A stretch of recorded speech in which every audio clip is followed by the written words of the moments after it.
Favourite serials இனி டிவிக்கு முன்பே சன் நெக்ஸ்ட் ஆப்ல ஜாலியா எல்லாருக்கும் முன்னாடியே பாருங்க.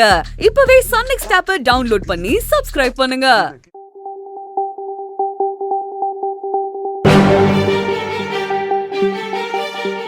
அர்ஜுன், அம்மா ஏதோ பேசணும்னு வர சொன்னாங்க. என்னன்னு தெரியுமா உனக்கு? எனக்கும் ஃபோன் பண்ணி வர சொன்னாங்க. ஆனா என்னன்னு தெரியல. என்னடி திடீர்னு பயமா இருக்கு?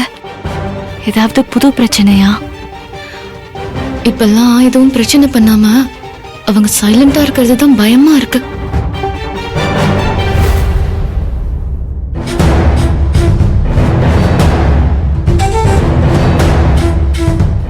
ஏங்க, இவங்களும் வந்திருக்காங்க.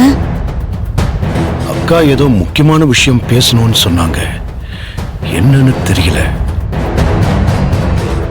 இவளுங்க மூஞ்சிலேயே முழிக்க கூடாதுன்னு நினைக்கிறேன். விதி விட மாட்டேங்குதே.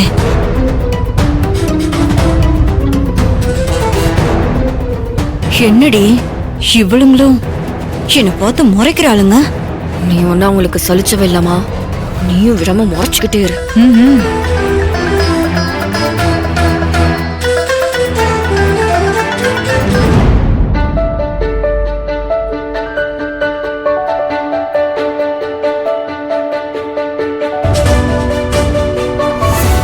அம்மா, என்னம்மா சீக்கிரமா வர சொன்னீங்க? ஏதாவது முக்கியமான விஷயமாமா? ரொம்ப முக்கியமான விஷயம் தான்ப்பா. அத உங்க அம்மாவே சொல்லுவா. அபி, அர்ஜுன், நான் பெருமைக்காக சொல்லல. இந்த செல்வநாயகி கம்பெனிகளை வெறும் 0 ஆரம்பிச்சு இன்னைக்கு பெரிய ராஜ்யமாக்கியிருக்கேன். இன்னைக்கு நமக்கு கிட்டத்தட்ட 50க்கும் மேற்பட்ட கம்பெனிகள் எல்லா துறையிலுமே இருக்கு. எல்லாமே ரொம்ப சக்சஸ்ஃபுல்லா போயிட்டு இருக்கு. லாபகரமாவும் இயங்கிட்டு இருக்கு. அதுக்கு உங்க அம்மாவோட உழைப்பு, அர்ப்பணிப்பு, 24 மணி நேரமும் தொழில் பத்தின சிந்தனை, ஓய்வு உறக்கம் இல்லாத ஓட்டம், அதான் இதுக்கு எல்லாத்துக்குமே காரணம். இதெல்லாம் எங்களுக்கே தெரியுமேப்பா. ஆமாப்பா, அம்மாவோட டெடிகேஷனை வெறும் வார்த்தையால சொல்ல முடியாது. அவங்க 30 வருஷமா ஒரு மிஷின் மாதிரியே ஓடி இருக்காங்க. ஆனா அவ மிஷின் இல்லப்பா, ஒரு மனுஷி. அதத்தான் இத்தனை வருஷம் எல்லாருமே மறந்துட்டோம். மனுஷியோ மிஷினோ எதுக்குமே ஒரு ஓய்வு தேவைப்பா.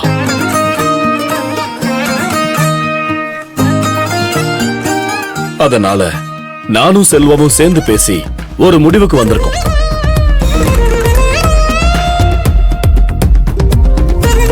செல்வா, நீயே சொல்லிடு. எனக்கு இருக்கிற எல்லா பிசினஸையும் 2 கேட்டகரியா பிரிச்சு என்னோட 2 பசங்களுக்கும் கொடுக்கறதுக்கு தயாராயிட்டேன்.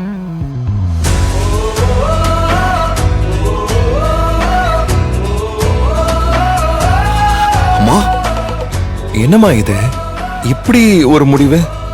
இப்பவே பிசினஸ் பிரிச்சு எங்க கிட்ட குடுக்கற அளவுக்கு உங்களுக்கு ஒன்னும் அவ்வளவு வயசாகலையே. ஆமாமா, you are still young மா. என் 2 பிள்ளைங்களும் இப்படி சொல்றதும் நினைக்கிறதும் சந்தோஷமா தான் இருக்கு. இருந்தாலும் இப்ப நீங்க 2 பேரும் பொறுப்புகளை ஏத்துக்கிற அளவுக்கு வளர்ந்துட்டீங்க. என்னோட கைடன்ஸ்ல கம்பெனியும் நடத்த ஆரம்பிச்சிட்டீங்க. உங்களுக்கு முழு பொறுப்புகளை கொடுக்கறதுக்கும் நேரம் வந்துருச்சு.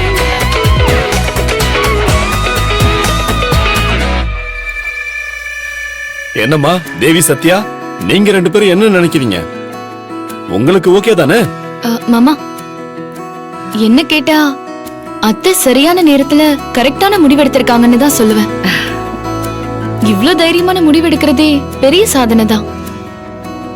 ஆனா அவங்க தான் சாதனை செஞ்சு பழக்கமானவங்களாச்சே. தேவி, நீ என்னமா நினைக்கிற?